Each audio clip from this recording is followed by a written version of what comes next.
સહાયા છે. અને એટલા માટે જીવે વિચાર કરવો કે મને ઠાકોરજી અપનાવ્યો છે, મને મારો સ્વીકાર કર્યો છે, મારો મહાપ્રભુજીએ સ્વીકાર કર્યો છે. અંગીકૃત્યૈવ ગોપીશ, મારો અંગીકાર કર્યો, સ્વીકાર કર્યો છે. મારા દોષ આદિ ન જોતા હું જેવો છું એવો સ્વીકાર્યો. રૂપ મુરારીદાસ શિકારી હતા, મરેલા પક્ષીઓ ખભે લટકી રહ્યા છે, લોહીથી ખરડાયેલા વસ્ત્રો છે, અને મહાપ્રભુજીને બિરાજેલા જોયા, ચરણોમાં પડ્યા અને કહ્યું કે શું મારો ઉદ્ધાર થઈ શકે? આટલી હિંસાઓ મેં કરી છે. ગુરુ હોય ને એ જીવને નિરાશ ન કરે, એ સ્વીકાર કરે. ગુરુ સહજમાં સ્વીકાર. એમ ના કહે કે તને પાઠ નથી આવડતા, તને અપરસ નથી આવડતી, તું તો અપરાધોથી ભરેલો છે, તું દોષથી ભરેલો છે. દોષોને હરી લે ગુરુ, દોષોને યાદ અપાવે ગુરુ નહીં.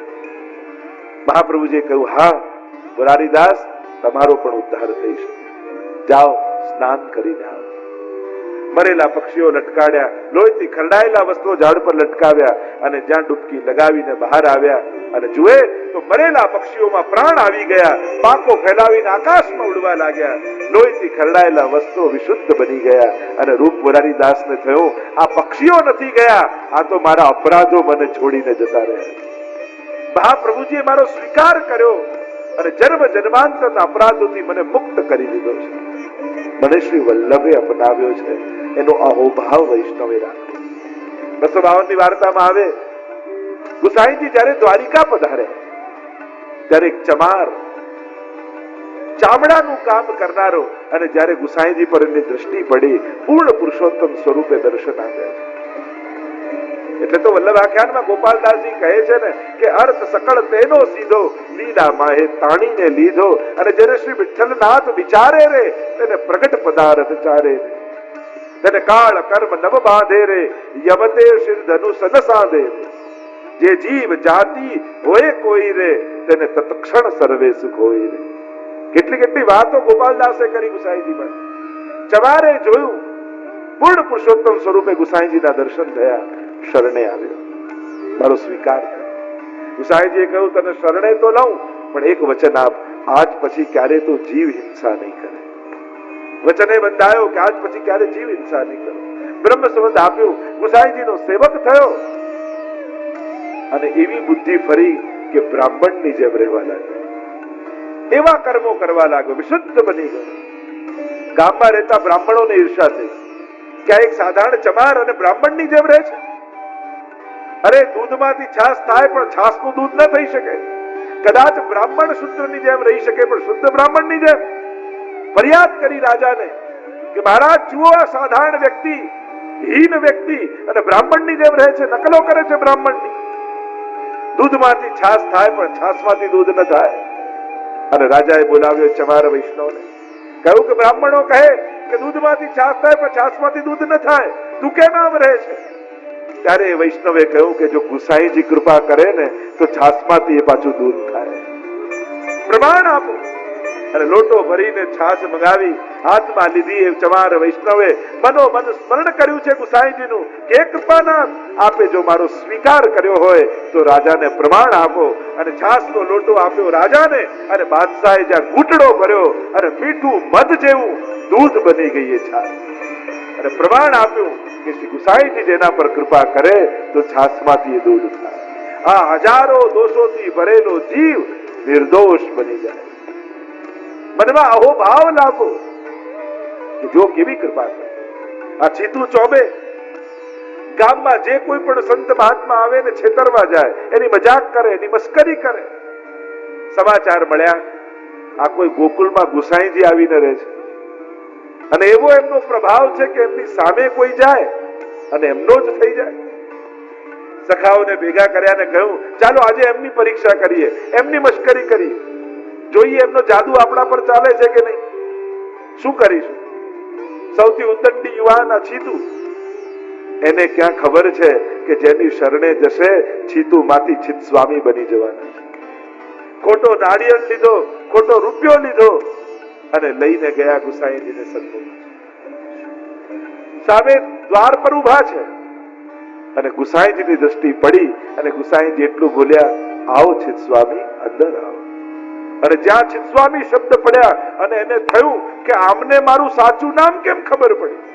આખું ગામ તો છીતું છીતું કરીને બોલાવે, અને જો આમને મારું નામ ખબર છે તો મારા કામની એ ખબર હશે, શું લઈને આવ્યો એ ખબર હશે. ગભરાવા લાગ્યા, અને જ્યાં ચિત્સ્વામી ગુસાઈજી બોલ્યા એટલામાં બધા સખાઓ હતા તો ત્યાં જ ભાગી ગયા. કહ્યું કે જો નામ ખબર છે તો કામે ખબર હશે. કહ્યું અંદર આવો ચિત્સ્વામી, લાવો અમારી ભેટ લાવ્યા છો અમને. ચિત્સ્વામી ગભરાયા, ડરતા ડરતા ખોટો નારિયેળ ગુસાઈજીના હાથમાં આપ્યો, અને ગુસાઈજીએ જે હાથમાં લીધો અને પછાડ્યો, અને જળની ધારા એમાંથી વહેવાના. અને ચિત્સ્વામીને ભરોસો બેઠો, આ તો ખોટાને સાચું કરનારા ગુરુ મળી ગયા. જો એ નારિયેળ નથી, આ મારું મસ્તક છે જે આજ સુધી ખોટું હતું, અને ગુસાઈજીની સાનિધ્યમાં આવતા જ સાચું બની ગયું. ભાઈ અબ ગિરધર સો પહેચાન, કપટ રૂપ ધર છલવે આયો, પુરુષોત્તમ નહીં જાન. અને ત્યારે ચિત્સ્વામીએ કીર્તન ગાયું કે ખોટાને સાચું કરનારા ગુરુ મને મળ્યા. તો મનમાં એ ભાવ કરવો. હરિરાયજી કહે છે ઠાકોરજીએ મને સ્વીકાર્યો છે, મારા મહાપ્રભુજીએ મને સ્વીકાર્યો છે, આ બધા ભગવદીઓએ મારો સ્વીકાર કર્યો છે. અને એટલા માટે શરણ આયે સોઈ તારે, જે જન શરણ આયે સોઈ તારે. જેને શરણાગત થાય એને તો તારવાનો સંકલ્પ કરીને આ પધાર્યા છે. અર્થ સકળ તેનો સીધો, લીલા માએ તાણીને લીધો. અને આવો ભાવ કરો. હરિરાયજી કહે કે જેના ઉપર મહાપ્રભુજીની કૃપા થાય એના તો સઘળા મનોરથો ઠાકોરજી પૂર્ણ કરે. શ્રી વલ્લભ જેને સ્વીકારે, જેને અપનાવે, એના કયા મનોરથો બાકી રહી જાય. અને આવી ભાવનાનો વિચાર કરી અને મહાપ્રભુજીના ચરણોમાં દૃઢતા સિદ્ધ કરવી, શ્રી મહાપ્રભુજીનું સદા સ્મરણ કરવું, એમ કહી અને હરિરાય મહાપ્રભુજીએ પ્રથમ પત્રને અહીં વિરામ આપ્યો. બોલો શ્રી હરિરાય મહાપ્રભુ કી જય.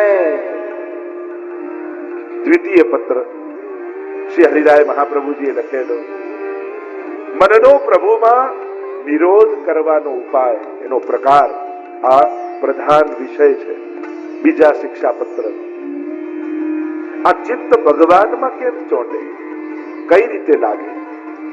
જો પ્રભુની અનેક માધુરીઓ ગઈ છે, રૂપ માધુરી, નામ માધુરી, લીલા માધુરી, વેણુ માધુરી, અનેક પ્રકારની માધુરીઓ કહેવાય છે. કારણ કે અમારા ઠાકોરજી તો મધુરાધિપતે રખિલમ મધુરમ, મધુરાધિપતિ છે. આ મન એમને તો પોતે છે. જો તમે જીવનમાં આનંદ શોધો છો તો તમે ભગવાનને શોધી રહ્યા છો. અને દુનિયાનો દરેક માણસ આનંદને શોધે છે, દરેકને આનંદની ખોજ છે. કારણ કે એને જેમાં આનંદ દેખાય ત્યાં દોડવા લાગે. મૂળ શોધ તો આનંદની જ છે. એટલે કે દરેક જીવ પરમાત્માને શોધે છે. પણ એ પરમ આનંદ ક્યાં છે? કોણ છે પરમાનંદ રૂપ? એ પરમ માધુર્ય કોનામાં બિરાજે છે? તો કે પ્રભુમાં. મધુરાધિપતે રખિલમ મધુરમ. એટલે તો અમારા રંકાજી કહે ને કે અમારું મન કેવું છે, માનો ગુડકી મખિયા. ગોળનો ઢેલો હોય ને એના પર માખી જોજો કેવી હોય. ગમે તેટલી વાર ઉડાડો પણ ફરી ફરીને ત્યાં જ આવી જશે. ગોળ ઉપર મરી જશે પણ ગોળને છોડીને જશે. બસ ભક્તોનું મન પણ આવું જ હોય. એ મધુરાધિપતિનો આસ્વાદ જેને ચાખ્યો છે ને એને પછી ક્યાંય આનંદ આવતો નથી. જેમ કોઈએ પેંડો ખાઈ લીધો હોય પછી ભલે ને ખાંડ નાખેલું દૂધ પીએ, એને તો ફીકું જ લાગવાનું. જાકો મન લાગ્યો ગોપાલ સો, તાહી और कैसे भावेरी, लेकर मीन दूध में राखो, जल बिन सचु नहीं पावेरी, जो सुदारन घूमी चलत है, पीर न काहू जनावेरी. જેને પ્રભુનો આસ્વાદ ચાખ્યો છે એને સંસારના કોઈ રસમાં માધુર્ય લાગતું નથી. અને એટલા માટે અહીંયા શ્રી હરિરાય મહાપ્રભુજી 1 થી 12 શ્લોકમાં સ્વરૂપનું વર્ણન કરે છે પ્રભુના. 13 થી 18 શ્લોકમાં પ્રભુના ગુણ અને લીલાનું વર્ણન કરે છે. 19 થી 20 શ્લોકમાં પ્રભુમાં સેવા અને સ્મરણની આજ્ઞા જે કરી છે એ આજ્ઞાઓનું પાલન કેમ કરાય એની વાત કરી. આમ આ બીજા શિક્ષાપત્રમાં ભક્તના ચિત્તનો નિરોધ પ્રભુમાં કેમ સંપાદિત થાય એના ઉપાય હરિરાયજી બતાવ્યા છે. પ્રભુના સ્વરૂપ માધુર્યનું વર્ણન કરી રહ્યા છે. બીજા બધા દેવી દેવતામાં કદાચ મન લગાડવું પડે, પણ આ કૃષ્ણને એનું સ્વરૂપ એવું છે કે જો પ્રેમથી જુઓ ને તો મન આપ મેળે એનું થઈ જાય. એવું રૂપ માધુરી અમારા ઠાકોરજીમાં બિરાજમાન છે. કારણ કે એનું નામ જ મનોહર છે. એ મનને હરી લેનારું છે. એનામાં મન લગાડવું ન પડે, એને જોતા જ મન એનું થઈ જાય. એવું સ્વરૂપ અમારા ઠાકોરજીનું છે. અને એવા સ્વરૂપનું વર્ણન કરતા શ્રી હરિરાયજી પ્રથમ શ્લોકમાં કહે, પ્રભુના સ્વરૂપનું દર્શન કરાવે. આપણા સેવ્ય કોણ છે? આપણા પ્રભુનું સ્વરૂપ કેવું છે? જો આપણે ત્યાં 3 પ્રકારના જ્ઞાન કીધા છે: મહાત્મ જ્ઞાન, તત્વ જ્ઞાન અને સ્વરૂપ જ્ઞાન. અને 3 પ્રકારની ભાવનાઓની પણ ચર્ચા કરી: ભાવ ભાવના, સ્વરૂપ ભાવના અને લીલા ભાવના. આ 3 પ્રકારની. આ 3 પ્રકારના જ્ઞાન: સ્વ જ્ઞાન, સેવા જ્ઞાન અને સ્વરૂપ જ્ઞાન. એક તો સ્વ જ્ઞાન, હું કોણ છું, મારું શું સ્વરૂપ છે. આપણે પોતાની જાતને શું વિચારવું, હું કોણ. વાલ્મીકી રામાયણમાં જયારે હનુમાનજી રામચંદ્રજીને મળ્યા ને, ત્યારે પૂછ્યું કે તું કોણ છે, ત્યારે હનુમાનજી બહુ સુંદર પોતાનો પરિચય આપ્યો કે દેહ બુદ્ધ્યા તુ દાસોહમ, જીવ બુદ્ધ્યા તદંશકઃ, આત્મ બુદ્ધ્યા ત્વમેવાહ, મિતિ મે નિશ્ચલામતિ. ત્યારે હનુમાનજી સુંદર પરિચય આપતા કહ્યું કે દેહ બુદ્ધિથી હું આપનો દાસ છું, જીવ બુદ્ધિથી આપનો અંશ છું અને આત્મ બુદ્ધિથી આપનું સ્વરૂપ છું. એમ જ્યાં સુધી દેહ બુદ્ધિ છે ત્યાં સુધી સેવકા નામ યથા લોકે વ્યવહાર પ્રસિદ્ધ. દાસોહમ, આપણે કોણ? આત્મા, પરમાત્મા, આ બધું જ ભૂલી હું પ્રભુનો દાસ છું. આટલું યાદ રાખ. હું હરિનો દાસ છું. દાસપણું જ મારું સ્વરૂપ છે. અને એટલા માટે જો ભગવાનનો દાસ નહીં થાઉં તો સંસારનો દાસ થઈ જઈશ. અને એવું થાય છે ને, જે લોકો ભગવાનના દાસપણાને સ્વીકાર નથી કરતા તો સંસાર એને પોતાનો દાસ બનાવી દે છે. સંસારના દાસ થઈ જાય. કોઈ પૈસાનો, કોઈ પ્રતિષ્ઠાનો, કોઈ સ્વજનોનો, કોઈ સંબંધીઓનો, કોઈ ઘરનો, ક્યાંક ને ક્યાંક દાસપણું. તમે જેને આધીન થયા એને તમે પોતાનો માલિક બનાવી દો છો. એની અનુસરણ કરવા લાગો છો. અને એટલા માટે ભગવાનના દાસ નહીં થાવ તો સંસારના દાસ બની જશો. અને સંસારના દાસ બન્યા તો જન્મ મરણના ચક્કરમાંથી ક્યારે છૂટી નહીં શકો.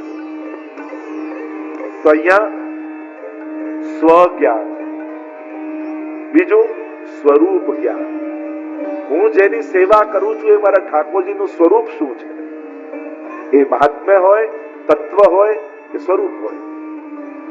મારા પ્રભુનું સ્વરૂપ શું, મારા ઠાકોરજીનું સ્વરૂપ શું?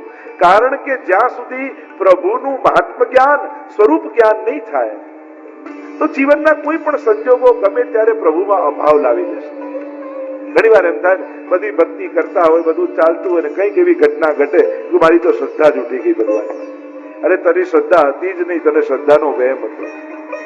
તમે તૂટી જાય એનું નામ શ્રદ્ધા નહીં, પ્રતિક્ષણ વર્ધમાનમ એનું નામ ભક્તિ છે. જે ક્ષણે ક્ષણે વધે એનું નામ ભક્તિ.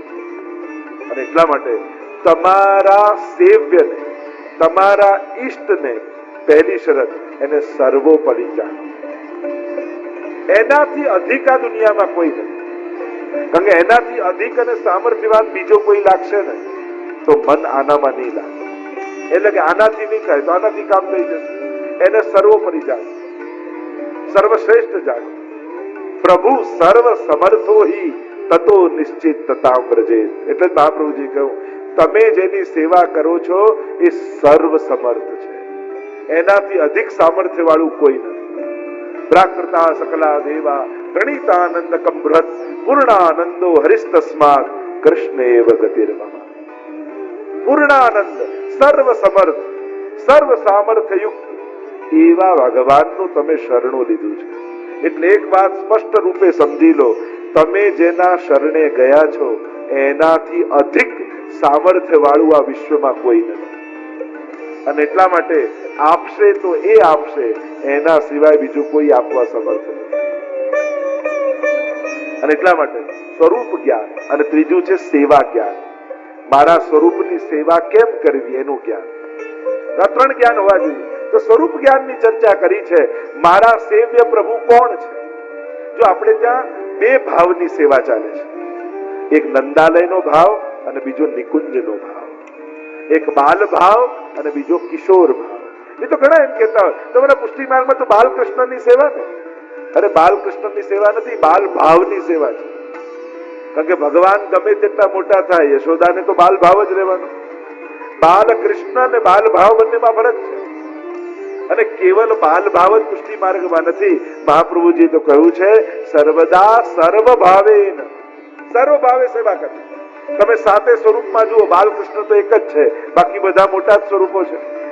મથુરાધીશ જુઓ, વિઠ્ઠલનાથજી જુઓ, દ્વારકાધીશ જુઓ, ગોકુલનાથજી જુઓ, ગોકુલ ચંદ્રમાજી જુઓ, મદન મોહનલાલજી જુઓ. સાતે તમે બાલકૃષ્ણની સેવા તો બાલકૃષ્ણ તો એક જ છે, બાકી 6 સ્વરૂપો તો મોટા જ છે. તમે જેટલી પણ પીછવાઈઓ જોઈ હવેલીમાં, કોઈ પણ પીછવાઈમાં તમને બાલકૃષ્ણ દેખાય તો તમને આશ્ચર્ય નથી થતું? કારણ કે તમે બધાએ સાંભળ્યું છે ભાગવતજીની કથા આદિમાં કે 11 વર્ષ ને 52 દિવસ ભગવાન વ્રજમાં રહ્યા છે ને. અને ભાગવતજીમાં પણ ક્યાં લખ્યું છે કે 11 વર્ષ રહ્યા? 10મા સ્કંદમાં ક્યાંય લખેલું આવે છે? તૃતીય સ્કંદમાં જયારે ઉદ્ધવજી ને વિદુરજીનો મેળાપ થયો ને, એકાદશ સમાસ તત્ર ગૂઢાર્થી સબલો વસત, ત્યાં કહ્યું કે 11 વર્ષ રહી